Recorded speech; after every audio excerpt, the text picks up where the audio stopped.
안녕하세요. 오늘도 사연 살롱을 찾아주셔서 감사합니다. 요즘처럼 날씨가 갑자기 추워질 무렵이면 이따금씩 떠오르는 사연이 있어요.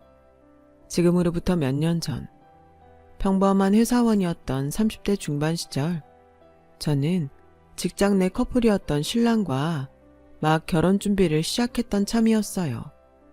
신랑은 집안의 막내답지 않게 생각이 무척이나 진중한 데다가 듬직하기까지 한 청년이었죠. 하지만 저에게는 결혼 준비를 하는 내내 걱정거리 하나가 있었는데요. 그건 바로 시어머니와 신랑의 손위 삼형제였어요. 그리고 가난한 시어머니는 심한 생활고를 겪고 있는 반면에 잘난 삼형제는 상류층의 삶을 영위하고 있는 다소 묘한 시댁의 분위기였어요.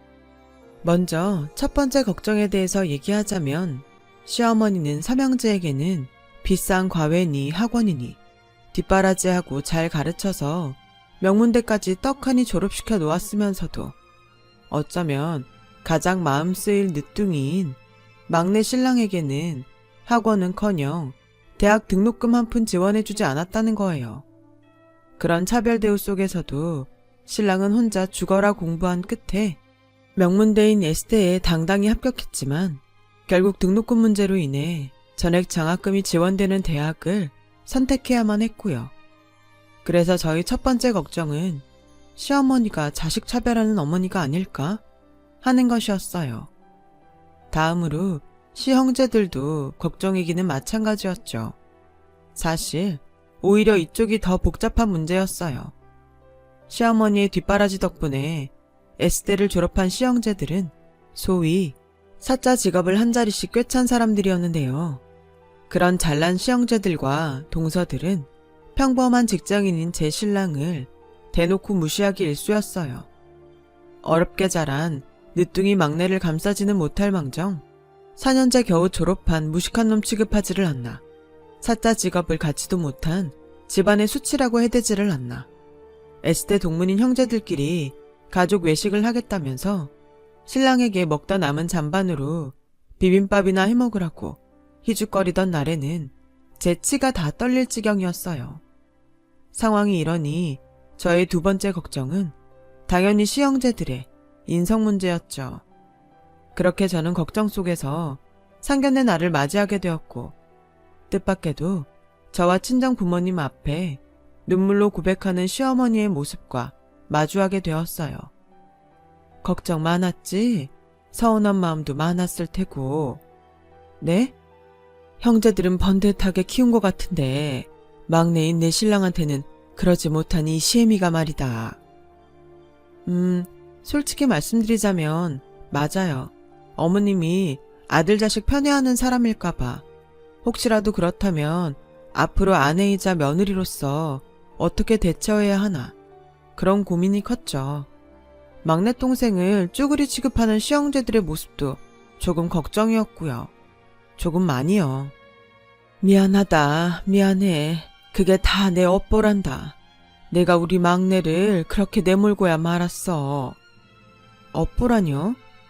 지금이야 국민연금으로 근근히 먹고 사는 처지라지만 한때 우리 집안은 떵떵거리며 살고도 남을 만큼 큰 부잣집이었단다.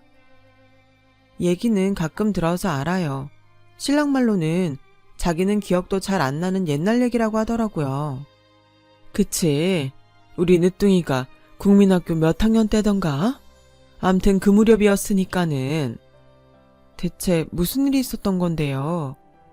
IMF가 터졌어. 그때까지만 해도 멀쩡히 살아있던 내 시아버지의 사업이 쫄딱 망해버렸단다. 아, 네. 이어지는 시어머니의 사연은 갑작스런 IMF 사태로 인해 사업에 실패한 시아버님은 충격으로 비명 행사하셨고, 하루아침에 과부가 되어버린 시어머니는 어마어마한 사업 빚까지 떠안고야 말았어요. 그 빚을 갚느라 막내 아들에게는 뒷바라지를 제대로 해줄 수가 없었대요. 또 그 바람에 시댁이 잘 나가던 시절에 성장한 삼형제들과 IMF 세대인 제 남편의 삶에 큰 차이가 발생하고야 말았고, 그 차이가 쭉 이어져 잘난 삼형제들이 제 남편을 무시하면서 살게 되었다더라고요. 그렇게 모든 사연을 털어놓은 시어머니는 저의 손을 꼭 잡아주며 연신 사과했어요.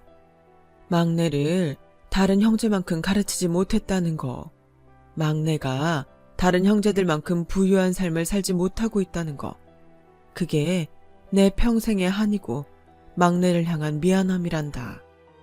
어머님, 차라리 거기서 끝났으면 조금이나마 나았을 것을. 이를 어쩌니 내 업보를 너에게까지 떠안겨주게 생겼는데, 그래서 시애미랍시고 앉아있는 내 모습이 너에게 너무 죄스럽고 염치가 없구나. 어머님, 전 괜찮습니다. 힘들었던 사정도 전부 다 이해하고요. 저는 시어머니를 향한 걱정을 접었어요. IMF 때 무너진 집안이 한둘도 아니고 돈 때문에 결심한 결혼도 아니었던 데다가 신랑에게 뒷바라지를 해야 할 시기에 경제적 어려움이 닥쳐왔던 사정이 너무나 분명했고, 그런 사실을 숨기지 않고 고백하는 시어머니의 인품을 보아하니 집안이 망하지 않았더라면 신랑에게도 형제들과 똑같은 뒷바라지를 베풀었을 분일 테니까요. 그래서 저는 시어머니의 인품 딱 하나만 믿고 결혼을 다시금 결심하게 되었어요. 잘난 척 유세나 떨어대는 시형제들의 무시와 차별 속에서 신랑을 제 손으로 반드시 지켜주겠다는 다짐과 함께요. 그렇게 결혼에 꼴이 난 바로 직후부터 저는 그 다짐을 지키기 위해 시형제들과 맞서기 시작했어요. 매번 이런 식이었죠. 저기요, 셋째 아주버님, 듣자 하니 말이 너무 지나치네요. 뭐요? 사실이 그렇잖아요. 못 배운 혈육 집 밖에 내놓기 쪽팔리다뇨. 행여라도 어디 가서 한 식구라는 소리 하고 다니지 말라뇨. 생판 남한테 하는 소리라고 해도 욕을 바가지로 얻어먹을 판에 그게 지금 막내 동생한테 할 소리냐고요. 그러는 재수씨는 주제 넘는다는 생각은 안 드는 모양이죠? 왜 남의 집 일에 함부로 간섭하고 그럽니까? 남의 집 일이 아니니까 이러죠. 제 남편 일이고 저도 엄연히 이 집 식구니까 이러죠. 그리고 큰아주버님하고 둘째 아주버님도 사람이 그러면 안 되는 거예요. 손윗사람이면 손윗사람답게 중재하고 말리지는 못할 망정. 이게 뭐냐고요. 매번 제일 먼저 나서서 막내 무시나 해대지를 않나. 집안의 험하고 굳은 일은 모조리 다 떠넘기려고 들려고 하질 않나. 물론 시형제들도 가만히 듣고만 있지는 않았죠. 형님들도 갈수록 극성맞아졌고요. 하지만 저에게는 세상 든든한 신랑과 시어머니가 있었어요. 시댁 식구들로부터 늘 저를 지켜주었거든요. 내 그동안 자식 버릇없이 잘못 키운 죄인 입장이라 모두 내 부덕을 탓하며 참아왔다만 앞으로 할 말은 하고 살아야겠구나. 재수씨도 모자라서 엄마까지 왜 이래? 집안 꼴 잘 돌아간다 아주. 그래 이놈아, 집안 꼴 잘 돌아간다 아주. 형이라는 놈이 한참 어린 동생을 이끌어줘야지. 그저 입만 열었다 하면 흠이나 잡아대고 괴롭히기나 해대고 새아가 말 틀린 거 하나도 없어. 세상 그렇게 살면 못 쓰는 거야 이놈들아.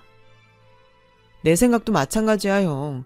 나 무시하는 것도 모자라서 우리 와이프한테까지 핏대 세우는 걸 당하고 있을 만큼 내가 바보로 보였어? 그랬다면 착각이야. 분명하게 말하는데 다시는 나 무시하지 마. 내 와이프까지 무시할 생각은 더더욱 꿈도 꾸지 말고. 이처럼 저희 부부와 시어머니는 아주 죽이 잘 맞는 콤비였어요. 덕분에 시형제들의 기세는 하루가 다르게 꺾여나가기 시작했죠. 하지만 아주 갑작스러운 사건이 있었어요. 저에게는 세상 둘도 없이 의지가 되어주었던 시어머니가 쓰러지더니 사실상 반신불수가 되어 돌아왔거든요. 대대로 시어머니 쪽 집안 가족 병력이었던 중풍 때문이라고 했죠. 말이 어눌해진 시어머니는 짧은 의사소통 한마디조차 쉽게 할 수 없게 되었고 화장실조차 혼자서는 다니기 힘들게 되고야 말았어요. 그런 시어머니를 두고 주변에서는 잘 키운 사자 직업 삼형제 덕분에 큰 걱정 없겠다고들 했지만 정작 시어머니의 뒷바라지를 독차지하며 자란 잘난 삼형제들은 병수발을 들려고 하지 않았어요. 심지어 자기들끼리 떠들어댄다는 말이 글쎄. 에이씨, 이럴 줄 알았으면 엄마 정정할 때 치료비라도 얼마 받아놓을 걸 그랬어. 왜? 네가 엄마 병수발이라도 들게? 집안 말아먹은 노친네 돈이 있어봤자 뭐 얼마나 있다고. 작은 형은 무슨 말을 그렇게 험하게 해? 병수발이라니. 당장 내 코가 석잔데. 작은 형이랑 큰 형도 뭐 그닥 안심할 입장은 아니거든? 중풍이 엄마 쪽 집안 병력이면 급히 물려받은 우리도 위험하다는 얘기잖아. 그게 그렇게 되나? 암튼 놓치네. 이래저래 자식들 발목이나 잡아대고 말이야. 이런 대화를 듣고 있자니 저희 부부는 그야말로 속이 썩어 문드러질 지경이었죠. 저희는 가만히 듣고만 있었냐고요? 물론 핏대를 세워가며 따졌죠. 저희 부부가 목이 다 쉬어버릴 만큼 따진 덕분에 시어머니의 병수발을 위한 대책 마련을 시작할 수가 있었어요. 시형제들은 그나마 핏줄이랍시고 시어머니를 요양원에 보내자는 얘기를 마지못해 꺼냈고요. 물론 당연히 동의할 수 없는 제안이었죠. 요양원 얘기 자체만으로도 못마땅한데 시형제들이 지들 멋대로 알아보기 시작한 요양원은 최대한 값싼 요양원이었거든요. 설상가상 이번에는 형님들이 들고 일어났어요. 세상이 뒤집혀도 시어머니를 자기들 집에는 모실 수 없다고 결사 반대하는 주제에 요양원 비용을 형제들끼리 나누어 내는 것조차 아깝다면서요. 저는 결국 참다 또 한 번 폭발하고야 말았죠. 아주버님들, 그리고 형님들, 당신들이 지금 제정신입니까? 재수씨는 매번 선을 너무 넘어. 그 세대들은 성격이 다 그 모양인가? 글쎄요, 선을 넘는 건 당신들이죠. 당신들이 자식이라면, 당신들도 사람이라면 인간의 탈을 뒤집어 쓴 입에서 싸구려 요양원이니 그 비용마저도 아깝다느니 하는 얘기들은 나올 수가 없을 테니까. 이봐요, 재수씨. 우리 어머님이 왜 요양원에 들어가셔야 하는데 장성한 자식 넷이나 멀쩡히 두고 왜? 뭘 모르면 그냥 잠자코 우리가 하자는 대로 하기나 해요. 아닌 말로다가 엄마 최대한 값싸게 모실 수 있으면 두루두루 좋은 거 아뇨. 오히려 없이 사는 재수씨네 입장에서야 제일 이득일 거고. 그렇게는 못하겠는데요. 못하겠다면 직접 병수발 드시게? 그럴 능력이나 있나 몰라? 그렇게 잘 배우고 잘났다는 양반이 의외로 무식한 구석이 있네요. 하긴 맨날 이런 식이었지. 뭐? 무식? 잘 들어요. 아픈 부모 모시는데 제일 필요한 건 정성이야. 사랑이고 마음이야. 그래서 우리 어머님은 내가 모십니다. 배응망덕한 당신들 대신에. 그렇게 호언장담하며 돌아섰지만 시형제들은 반신반의하는 눈치였어요.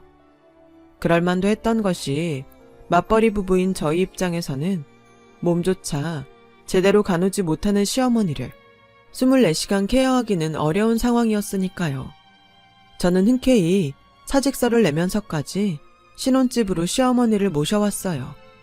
시어머니가 행여라도 저에게 작은 미안함이라도 품지 않도록 거짓말도 쳐가면서요. 어머님 때문 아니에요. 정말 저희 결혼한 지 벌써 꽤 됐는데 아직 아이가 없어서 사직서 낸 거예요. 여유를 가지고 몸 관리도 해가면서 임신 준비도 하고 육아 공부도 하고 뭐 그럴 겸 해서요.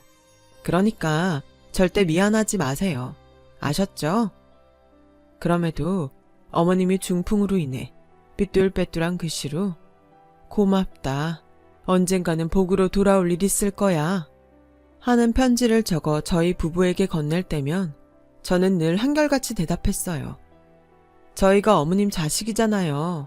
아들이고 딸이잖아요. 어머님이 신랑을 낳아준 것만으로도 충분히 복받았어요. 진심으로. 그로부터 몇 년 뒤 어느덧 30대 후반에 접어든 제가 임신에 성공하고 또 출산을 앞둔 만삭이 되었을 무렵 그동안 연락 한번 없던 시형제들이 곧 태어날 조카 소식을 듣고 찾아왔어요. 시형제들은 애 낳고 키우고 하려면 힘들 거라면서 대뜸 시어머니를 자신들이 모셔가겠다는 제안을 걸어오더라고요. 하지만 저희 부부는 완강하게 반대했어요. 시형제들을 향한 원망과 실망이 워낙에 컸기 때문이었죠. 그러나 시형제들은 결국 문제의 그날, 저는 간병인에게 시어머니를 잠시 부탁해둔 채로 산부인과 진료를 받고 있었는데요. 한껏 겁에 질린 간병인으로부터 전화가 한 통 걸려왔어요. 시형제들이 제가 병원에 있는 틈을 타서 시어머니를 차에 태우고 있다는 전화였죠. 순간 아차 싶었던 저는 일단 간병인에게 택시를 타고 시형제들의 차를 따라가 달라고 부탁했고, 신랑과 함께 간병인이 불러주는 주소로 급히 향했어요. 마침내 시형제들이 시어머니를 데리고 갔다는 그곳의 정체가 눈앞에 펼쳐지는 순간, 저희 부부는 아무런 말도 하지 못했어요. 대체 어떤 말과 단어를 가져다 쓰면 그 심경을 반이라도 담아낼 수 있을지 도저히 생각이 나지 않았거든요. 그곳은 오래지 않아 세상을 떠날 사람들이 여생을 정리하는 호스피스 병원이었어요. 저희 부부는 시형제들이 시어머니를 금방 죽을 사람 취급했다는 사실에 격분했고, 그들과 몸싸움까지 벌여가며 시어머니를 구해 신혼집으로 다시 모셨어요. 안정을 되찾은 시어머니가 깊게 잠든 것을 확인하고 나서야 시형제들에게 쳐들어갔죠. 그런데 시형제들은 변호사들을 각자 하나씩 낀 채로 무언가 심각하게 얘기를 나누고 있더라고요. 변호사는 왜요? 그렇게 겁이 났어요? 우리가 고소라도 할까봐? 근데 어째? 우린 당신들 고소할 생각 없는데. 고소는 사람한테 하는 거지. 당신들 같은 짐승한테는 아무짝에도 소용없을 테니까. 못 배운 티 그만 내고 이리 와서 좀 앉죠. 나중에 서운하다는 소리 안 하려면. 더 서운할 게 남았나요? 짠맛 쓴맛 결국에는 막장까지 다 보여줘 놓고? 차라리 솔직해집시다. 재수씨가 우리보다 먼저 알고 엄마 모셔갔던 거 아냐. 우리 지금 한국말로 얘기하는 거 맞나요? 왜 이렇게 얘기가 안 통해? 제가 당신들보다 대체 뭘 먼저 알았다는 건데요? 재수씨가 똥오줌 치워가면서 그 험한 중풍 병수발 들었던 이유, 유산. 사람을 업신여기는 것도 유분수지. 내가 어머니 모셔가면서 충분히 말했죠. 자식된 도리로 모셔가는 거라고. 근데 뭐? 유산? 끼워 넣을 걸 끼워 넣어야지. 아님 말고요. 우리 뭐 재수씨랑 막내가 부모 직접 모신 자식한테 더 큰 지분을 배당하게 되어 있는 법 때문에 데려다 모신 줄 알았지. 아닙니다. 아니니까 다시는 상속 얘기 꺼내지도 말고 어머님 앞에 나타나지도 말아요. 진심 확실해요? 그 마음 절대 안 변하고 끝까지 책임질 수 있냐고요? 당연히 책임져야죠. 하지만 한 번만 더 이런 말도 안 되는 짓거리 벌이면 그땐 진짜 가만 안 있어요. 알았어요? 그렇게 한바탕 접근 금지 경고를 던지고 집으로 돌아온 다음에서야 황당함이 밀려 들어오더라고요. 난데없는 유산지분 분할 타령이라니. 시아버님의 사업빚을 갚느라 온갖 고생을 다했던 시어머니가 재산을 모았으면 얼마나 모았고 숨기면 또 얼마나 숨겨뒀다고 저러는 건지 저희 부부로서는 좀처럼 이해할 수 없는 일이었죠.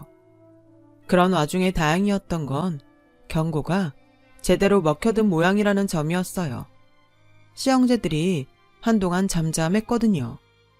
그해 겨울 만삭이던 제가 아들을 낳던 날, 사랑스러운 손주의 새끼손가락을 조심조심 맞잡으며 첫인사를 나눈 시어머니는 숨을 거두었어요.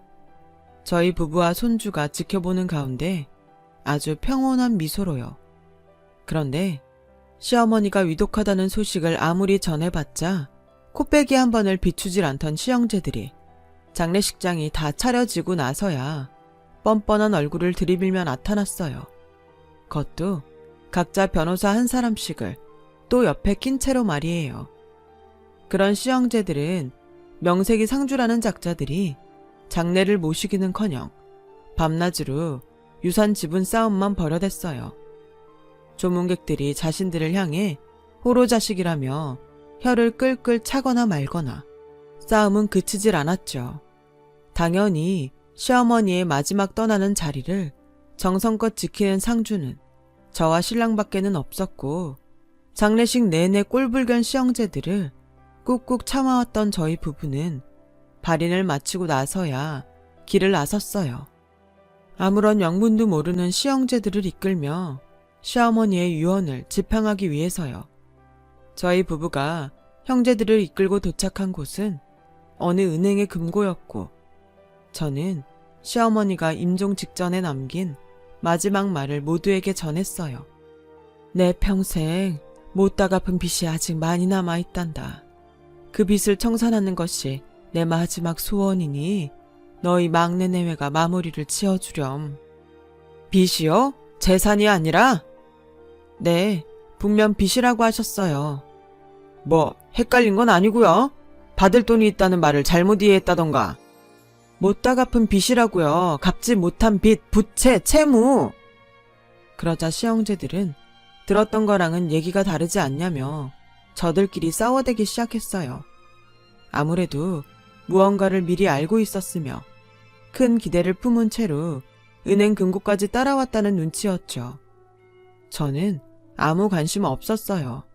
머릿속에 딱 한 가지 생각만 가득했거든요. 제가 어머님이 남긴 빚 전부 세상 딱 하나 남은 자식인 저랑 신랑이 갚아 나가겠다고요. 왜 그렇게까지? 그렇게 해드려야 이 한많은 세상에 작은 미련이나마 남아있지 않도록 전부 지워드려야 어머님 가시는 길이 마음 편한 꽃길이 될 수 있을 테니까요. 얼마나 큰 빚인 줄 알고요. 아직 금고는 열어보지도 않았잖아요. 상관없어요. 저는 어머님 믿습니다. 저희가 할 수 있는 만큼일 거예요. 굳게 결심한 저는 금고를 열어 젖혔어요. 아니나 다를까 종이장 한 무더기가 들어있더라고요. 그 서류들이 차용증이나 채권 서류라고 생각한 시형제들이 슬금슬금 뒷걸음질 치는 사이 서류들을 찬찬히 훑어보던 저는 소스라치게 놀라고야 말았어요. 빚과 관련된 서류들이 아니라 작게는 100만 원부터 크게는 억대를 호가하는 주식 증권들이었거든요. 이에 시형제들은 언제 뒷걸음질 쳤냐는 듯 반색하며 금고를 향해 달려들었어요. 그리고 우리가 들었던 엄마 얘기가 전부 사실이었다며 만세를 불러대는 시형제들을 통해 그동안 유산 어쩌고 했던 이해 불가능한 행동들의 이유가 드디어 밝혀졌죠. 시형제들이 풍문으로 접했다는 시어머니에 대한 소문은 이랬어요. 시어머니는 저와 신랑이 결혼하던 무렵부터 쌈짓돈으로 아름아름 주식 재테크를 시작했었는데 중풍으로 쓰러지던 즈음부터 눈에 띄게 상한가를 달리기 시작하더니 상한가 퍼레이드는 시어머니의 병수발을 들던 제가 만삭이 되던 시점까지 쭉 이어졌고 그 주식 채권이 수십억 대에 이른다는 이야기였죠. 그랬던 거였어요. 시어머니에 대한 소문은 전부 사실이었고 시형제들의 이해할 수 없는 행동은 전부 돈, 유산 때문이었어요.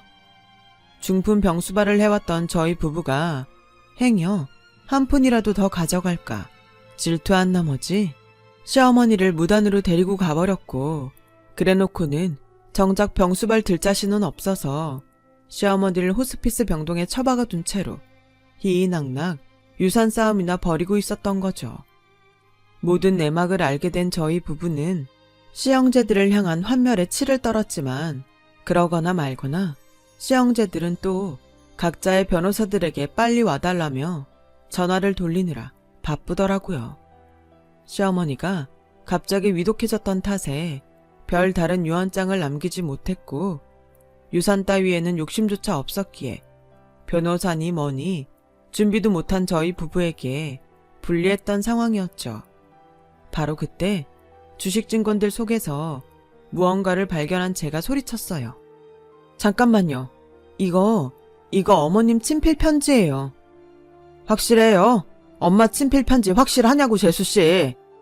맞아요. 중풍 때문에 삐뚤빼뚤해진 글씨체. 어머님 확실해요. 그걸 우리더러 믿으라고요? 설마 지금 이거 다 짜고 치는 고스톱 아니야 이거? 그럼 은행을 믿던가요. 어머님의 금고라는 보증보다 더 확실한 증거는 없을 테니까. 그러자 은행 직원이 어머님의 금고가 맞다는 사실을 분명하게 확인시켜 주었고 저는 어머님의 편지를 또박또박 읽어 나가기 시작했어요. 우리 착한 막내 내외 듣거라. 내 평생 미처 다 갚지 못하고 떠나는 빚이 있으니 너희가 대신 마무리 지어주려무나. 첫 번째 빚은 늦둥이 막내 아들을 제대로 가르치지 못했다는 마음의 빚이란다.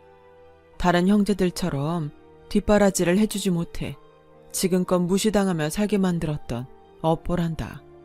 그러니 내 유산의 절반으로 막내 아들을 향한 빚을 갚는다. 두 번째 빚은 회사에 사표까지 내가며 병수발을 들어주었던 막내 며느리, 친딸이나 진배 없는 너를 향한 고마움이다. 유산의 남은 절반으로 그 고마움을 갚는다. 닥치라니까. 적혀있는 그대로 읽는 거 맞아? 왜 우리 삼형제 얘기는 하나도 안 나오냐고. 정 못 믿겠으면 당신네들이 직접 읽어보던가요. 마침 시형제들이 연락했던 변호사들이 헐레벌떡 도착했고 그중 대표 변호사 하나가 시어머니의 편지를 넘겨받아 마저 읽게 되었어요. 너희가 이 편지를 읽는다는 건 내 삶이 다했다는 것이겠지. 순리인이 너무 슬퍼 말고 떠나는 길에서야 편지를 공개한다며 서운해 말거라. 형제놈들로부터 너희를 지키고자 죽은 뒤에야 이 이야기를 전할 수밖에 없었어.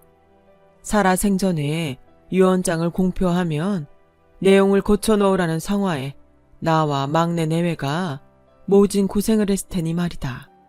더불어 한창 경황 없을 막내 내외를 위해 공증까지 맞춰두었으니 너희 금수만도 못한 형제들은 10원 한 잔 눈독 들이지 말고 썩 물러가거라.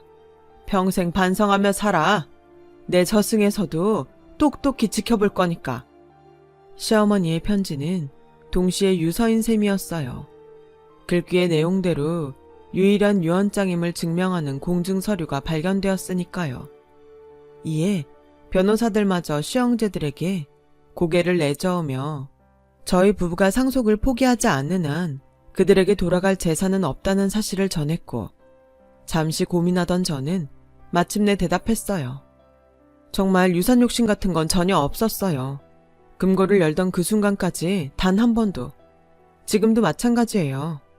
하지만 어머님이 아주버님들을 자식 취급 안 하기로 했으니 당신들은 권리 없어요.